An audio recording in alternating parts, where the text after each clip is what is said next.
সহকর্মী বেলায়েত হোসেন, কুমিল্লার বুড়িচং থেকে যুক্ত হয়েছেন সহকর্মী মাসুদ আলম এবং নোয়াখালীর বেগমগঞ্জ থেকে যুক্ত আছেন সহকর্মী নাসিম শুভ। প্রথমেই যেতে চাই বেলায়েতের কাছে।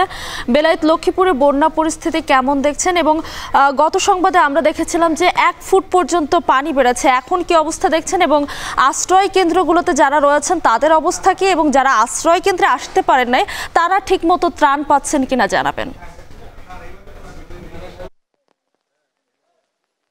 ধন্যবাদ মিতু। আমি এখন যেই জায়গাটিতে দাঁড়িয়ে আছি, লক্ষ্মীপুরের সবচেয়ে উঁচু যেই এলাকাগুলোকে ধরা হয় এটি কিন্তু সেরকমই একটি এলাকা, কিন্তু এই এলাকায়ও কিন্তু এখন হাঁটু পানি, কোথাও কোথাও কোমর পর্যন্ত পানি।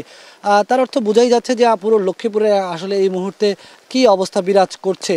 এখানকার যারা বাসিন্দারা রয়েছেন তারা বলছেন যে এই এলাকায় বিগত কয়েক বছর ধরে তারা কোনো ধরনের বন্যার পরিস্থিতির মুখোমুখি তারা হননি, কিন্তু এখন তারা পানিবন্দী অবস্থায় জীবন পার করছেন।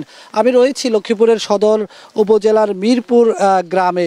এই গ্রামের অনেক মানুষ এখনও পানিবন্দী অবস্থায় দিন পার করছেন। এখানে বাড়িঘরগুলো ডুবে গেছে, নানা ধরনের সংকটের মুখোমুখি তারা হচ্ছেন। বিশেষ করে যেটি বলছিলাম যে উজান থেকে নেমে আসা পানির ঢল, ফেনী থেকে যে পানিগুলো নামছে নোয়াখালী হয়ে, সেই পানিগুলো লক্ষ্মীপুরে প্রবেশ করছে। এবং এখানকার মানুষের এখন যারা একেবারে নিম্ন আয়ের মানুষ, খেটে খাওয়া মানুষ, তাদের খুবই মানবেতর জীবনযাপন তারা করছে।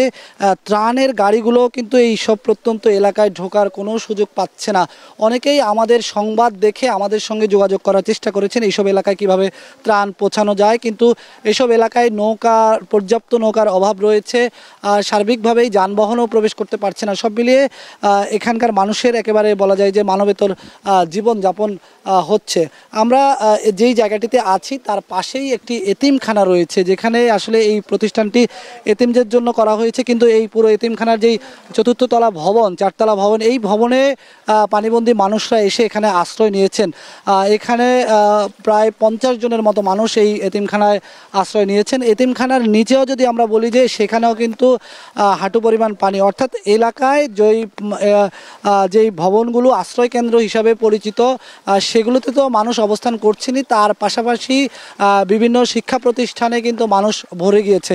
এবং আমি অনেকগুলা এলাকায় গিয়ে, লক্ষ্মীপুরে অনেক এলাকায় ঘুরে এমনটাও দেখেছি যে মসজিদে এসে মানুষ থাকছে। যেসব মসজিদে 2 তলা 3 তলা বিশিষ্ট যেসব মসজিদ রয়েছে সেসব মসজিদেও কিন্তু মানুষ অবস্থান করছে।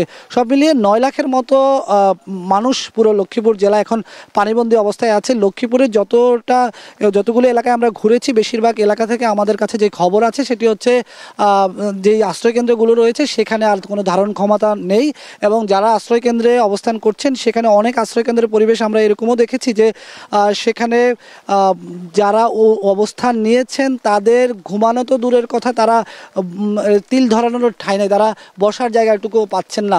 সব মিলিয়ে খুব নাজুক অবস্থায় লক্ষ্মীপুরের। 3-4 দিন আগেও লক্ষ্মীপুরবাসী মোটামুটি বলা যায় যে অনেকটা স্বস্তিতে ছিল, কিন্তু এখন দিন যতই যাচ্ছে, সময় যতই গড়াচ্ছে, তাদের কপালে দুশ্চিন্তার ভাঁজ কিন্তু পড়ছে। এবং এই পানি কিভাবে সরবে, কতদিন লাগবে এই পানি সরতে, এটা নিয়ে কিন্তু তাদের মধ্যে অনেক বেশি উদ্বেগ, উৎকণ্ঠা আমরা দেখতে পাচ্ছি। কারণ লক্ষ্মীপুরের বেশিরভাগ এলাকায় কিন্তু যেই খাল বিল রয়েছে সেই খাল বিলে কিন্তু মোটামুটি বলা যায় যে বাদ দেওয়া, খাল বিলে পানির প্রবাহ কিন্তু খুব একটা নেই। ফলে পানিবন্দী হয়ে এই এলাকার মানুষকে কতটা সময় পার করতে হবে সেটি কিন্তু এখন বড় একটি উদ্বেগের বিষয়। পাশাপাশি এখানকার মানুষের যেই স্যানিটেশনের যে সমস্যার কথা বলছি সেটি তো আছেই, প্রয়োজনীয় ওষুধপত্র কিন্তু এখানে আসছে না, এবং খাবারের সংকট রয়েছে, বিশুদ্ধ পানির সংকট রয়েছে, শিশুরা নানা ধরনের সমস্যার মধ্যে পড়ছেন। এবং এখানে সবচেয়ে বড় যেই আতঙ্কটি সেটি হচ্ছে, গতকালকেও আমি ফেনীতে বলার চেষ্টা করেছি যে যারা পানিবন্দী অবস্থায় আছেন তাদেরকে বন্যা পরবর্তীতে স্বাস্থ্য ঝুঁকিতে তারা পড়বেন, এই আশঙ্কা তো রয়েছে। পানিবাহিত অনেক রোগের মুখোমুখি তারা পড়তে পারেন। সব মিলিয়ে এক মানবেতর জীবনযাপন করছেন গোটা লক্ষ্মীপুরবাসী।